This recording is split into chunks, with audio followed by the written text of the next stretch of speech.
CBC Evening News for Wednesday, August 27th. Concern tonight about the false labeling of some imported products to hide their true country of origin is coming from Minister of Commerce Donville Innes. He raised the issue during a tour of the River Bay Garment Factory at Wildy St. Michael. Minister Innes intends to launch an investigation into the importation of some products into Barbados. Of concern, the rules of origin of some of these imports are the set of criteria needed to determine the national source of a product. The issue is of major importance because in several cases, duties and restrictions depend on the source of imports. I've heard a complaint about labels, for example, that may be misleading or erroneous. And I think we are duly bound as the government, as the competent authority, to do investigations to ensure that the items entering our port are actually made where they say they're being made. And I give the assurance that this is a matter we take up immediately with the competent authorities. In this case, I believe Mr. Pickett would have identified Trinidad, and I'll have some investigations done prior to my visit in Trinidad and that's Malcolm. Minister Innes explains why urgent action must be taken to address the issue. The bigger issue is one of principles to ensure that we do the necessary surveillance to ensure that we are getting the taxpayers or the government what is rightfully theirs by ensuring that the appropriate rates of duties are applied to items based on their origin, and also, of course, use the tariff matters, and also to ensure that our local manufacturers are not disadvantaged because of any shenanigans on the part of others. The Wildy St. Michael Company manufactures clothing for the local and export market, and Minister Innes has praised River Bay, which employs about 40 workers, for its contribution to the island's economy. Dale Ford for CBC News. Thanks, Dale. Well, management at Chickmont Foods says yesterday's fire cost the company about $750,000. A blaze at the Ridge Road Christchurch operation last evening destroyed a $700,000 pen, taking over 7,000 turkeys with it. The birds were 2 weeks old. Managing Director Edward Albecker tells CBC News despite the total loss, there will not be a shortage of turkeys at Christmas. Mr. Albecker is now negotiating with their providers in Canada to get a set of eggs to replace yesterday's lost birds. According to him, once they arrive, it will take about 13 weeks from hatching to rearing for those birds to be ready in plenty of time for the holidays. The Acting Chief Medical Officer of Health, Dr. Kenneth George, has revealed how Barbados intends to deal with people coming in from areas in West Africa affected by the Ebola outbreak. He tells CBC News the Ministry of Health has adopted active and passive surveillance. If anybody is coming from the endemic region, the public health nurses will speak to those individuals, find out where they're staying, find out if, give them information, because there's a patient information booklet as to what symptoms to look out for. And we will contact them, and they can contact us if any issues occur during the incubation period. So I think there are many ways that we will be able to mitigate it, because the main thing is empowering that traveler from that region to, one, know that if they have symptoms, where they can report to, and two, if they have symptoms, that they can also report, and we will also be contacting them. Dr. George has also been talking about the risk of contracting Ebola in relation to workers on the front line. The risk is extremely low for persons working at the airports, like, say, an immigration officer. It's also very low for a customs officer once they use basic gloves and wash their hands and so forth. So that the persons who you consider to be frontline, once they understand the risk, we are trying to impart the information that the risk is low. The risk to a person who's actually taking care of an Ebola patient is high. And if you see, a lot of the deaths have occurred within the healthcare population. The Barbados Agricultural Society is reiterating its call for tourism players to be more supportive of local farmers. BAS Chief Executive Officer James Paul made the call today after a tour of the Nature's Produce Farm at Hayman's St. Peter. Noting that tourism-related businesses benefit from substantial government concessions, he says there should be more linkages between the sectors. According to him, there are models used in other Caribbean countries that can be adopted here. What we see in other hotels when we visit in other parts of the region is that they actually adopt certain brands produced in country and actually use it as their brand in the hotel. And we have then that linkage that happens between our local agriculture sector and the agriculture and the tourism sector. And that is what we would like to see, that kind of cooperation, that kind of linkage, that kind of innovativeness on the part of people within the tourism sector. Mr. Paul also says Sandals appears to have already recognized its responsibility in this regard. We are right now having discussion with Sandals on these kind of things, and this is where they are prepared to go. What we would like to see is other players, local hoteliers in Barbados, being prepared to do what Sandals have said that they will do. That is what we want to emphasize, and I think that they will have greater credibility, especially within the agricultural and the manufacturing sectors, to get the things that they need to get in order to help us to do better. 2 more St. Michael men have been charged in relation to the weekend raid during a fete at the party stand, this time for drug possession.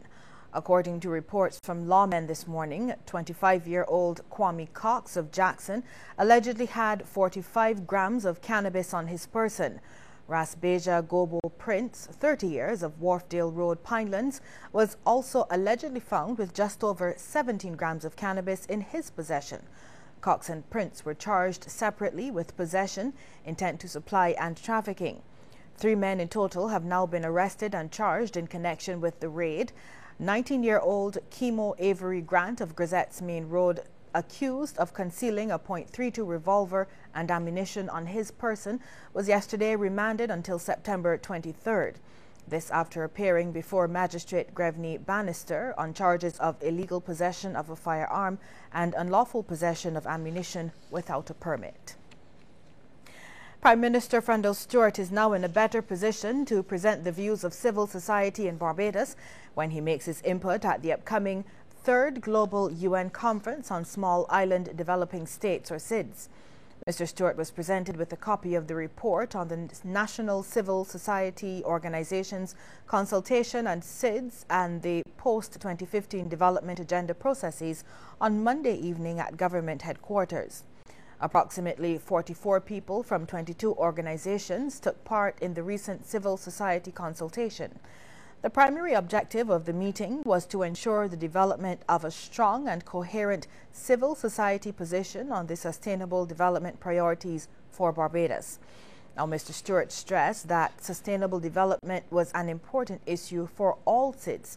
He said that is why government had positioned itself to create a Barbados that is socially balanced, economically viable, environmentally sound, and characterized by good governance.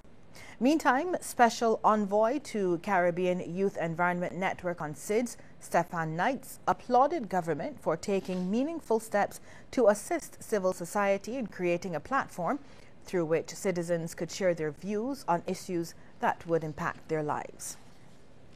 Well, we have more news ahead in just a moment, but first we want to hear from you on the question, should it be mandatory for hoteliers to accept produce from local farmers? Text yes or no to short code 8111. We'll have the answer for you at the end of the news.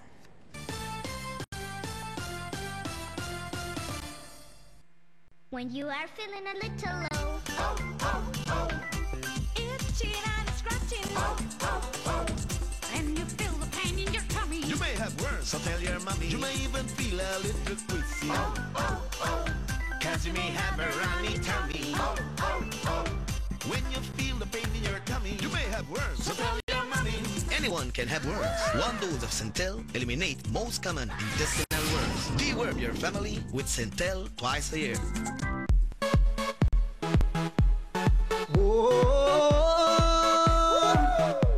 I'm happy. Now I'm gonna take my time. I'm happy. Enjoying myself with lime. I'm happy. Escape from reality. Yay! And let lime take care of me. Oh, we're just happy and smiling. Doing almost anything. Having fun and just living. speed this summer with Barbados' largest 4G network, now upgraded for island-wide coverage. Activate any prepaid or postpaid data plan for a chance to win $1,000 each week. Check out lime.com or in-store for details.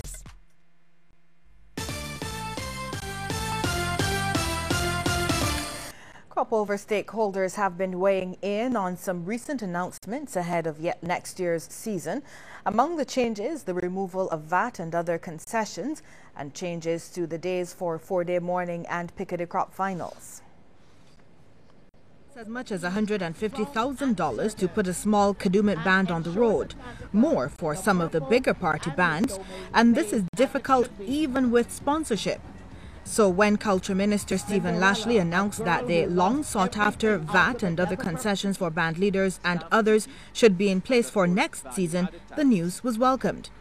Trevor Chase of Outrage says taxes make up a significant portion of their expenditure. Based on directly and indirectly the imports of things like the feathers, the raw materials, beads and so on, that accounts for like about 20% of that cost. It all depends on how elaborate you go. And, you know, in the past when you had king and queen of the band, that basically could have gone up to about 30% of the cost. He's hoping the concessions are in place by year end as promised because they've already started to plan for 2015. It helps keep the cost of our output down. And if it becomes a reality, I'm sure that you will see a significant drop in the costume prices for the Grand Kadooment, where we can then pass this on to the consumer. Chetwynd Stewart, president of the Barbados Association of Masqueraders and leader of Power by Four, agrees. It's very difficult to produce a band with all the expenses and stuff that we have, and then on top of that having to pay the taxes and stuff. You know, we always looked at it as a cultural event, so we always wanted assistance. So we're very happy that finally it's still promised. It's not there yet, but it's been promised for many years. But it looks like if it's on the right path. Mr. Stewart, who also produces a band for four-day morning, supports the decision to put finals and that early morning jump up on separate nights. And Brian Worrell, who led Colors, the biggest four-day morning band this year, also gives that decision the thumbs up, but doesn't think an earlier start to the event will help. We still have to keep the element of four-day morning, and starting too early is going to result in a lot of bands actually getting to the end of the road. You know, still probably like 1 a.m., 2 a.m., which is still a bit too early to experience, you know, the break in the morning and stuff like that, which we are accustomed to for 4 days. So I'm not really in favor of it starting before 12 o'clock. Adrian Clark is one of the Calypsonians who may be affected by that change. He says the experiment this year worked. The thing is now there won't be that confusion now of having to move 4-day morning to give it its own day. It will now have the Friday, right? The Friday for its own. It shouldn't interfere with the big fets that go on Saturday night, because we got to face facts again. The crowds that go to Pickety Crop, mainly the mature audiences that go to these to the Pickety Crop shows, and they will not more or less mess with the big fets. Nevertheless, the changes have given these stakeholders more to look forward to next year, and so they're eagerly anticipating Cropover 2015. More Barbadian youth should volunteer their services for the improvement of the community. This reminder came from Minister of Culture Stephen Lashley. He was speaking at the handover of a check for $15,000 from sponsors of the Community Independence Celebrations Goddard Enterprises to the Ministry of Culture. Minister Lashley praised the efforts of parish ambassadors, suggesting they are good examples for other youth to follow. Our parish ambassadors are all young Barbadians, and they basically come out every year and perform national service. And it reminds me of the importance of volunteerism, that we need to encourage volunteerism, and particularly in relation to our independence and what independence means to Barbados.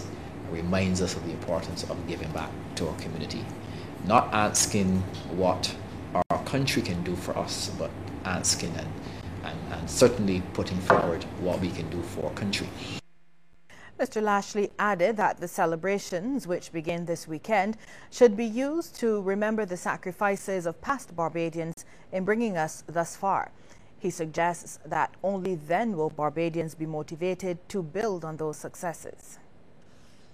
Come out and support the community independence activities, but do so within the context of remembering the importance of independence, remembering the significant contribution that those who would have gone before us, who paved the way for our political independence, certainly the kind of contribution that they have made. And I think when we reflect on what independence means, certainly it should encourage us to work harder, to become more productive, and to meet the economic challenges within the context of a unified Barbados, and a country that, of course, is admired all over the world as a country that has certainly punched above its weight. Goddard Enterprises representative Michael Best said the company is very pleased to be on board once again. He added that the independence celebrations were always a good representation of what Barbados has to offer. This, as the Minister said, presents an opportunity for people to show what we are capable of doing as a people and what we've done in the past, and certainly what we can do not only for our own benefit, but for the benefit of our country and others who reside here. Youth leaders from across Barbados are expected to assemble at Kensington Oval on Saturday to come up with solutions to gun violence in this country. Roger Husbands, head of the Drug Education and Counseling Services, says the first annual Youth Leaders Conference will address the problem.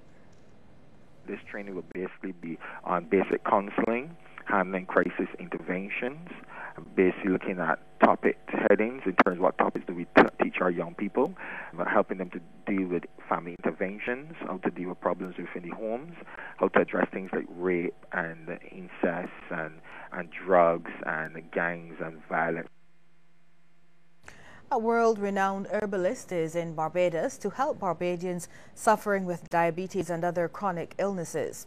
Dr. Sebi will be hosting 2 lectures, the first on Thursday at 7 p.m. at the Lloyd Erskine Sandiford Centre and at the Victorious Living Ministries at the Old Olympic Theatre in the city at 6 in the evening. Dr. Sebi claims to have healed scores of people with diabetes, cancer and even AIDS at Usa, his village in Honduras. As far as diabetes is concerned, he's advising Barbadians to cut out starch from their diet to reduce the chance of developing the condition. Instead of eating wheat flour, we eat spelt. Spelt flour. Why? Because it has no starch. But what with starch? Starch is not a food. Starch is a deadly poison. It's known as carbonic acid. But they have shaped starch into a food. Cassava, tanya, dashin, rice, beans, that's starch. That's not a food. There is nowhere in the human body that these things nourishes the body. Pauline Gooding, a registered nurse, is responsible for bringing Dr. Sebi to Barbados. She's convinced that he can help Barbadians living with diabetes after spending 6 weeks at his village in Honduras. I met people there that had diabetes that were healed. I met people there that had MS, that couldn't walk, couldn't talk, couldn't think, couldn't finish a sentence, that after a few months in the village was doing the above and learning to walk all over again.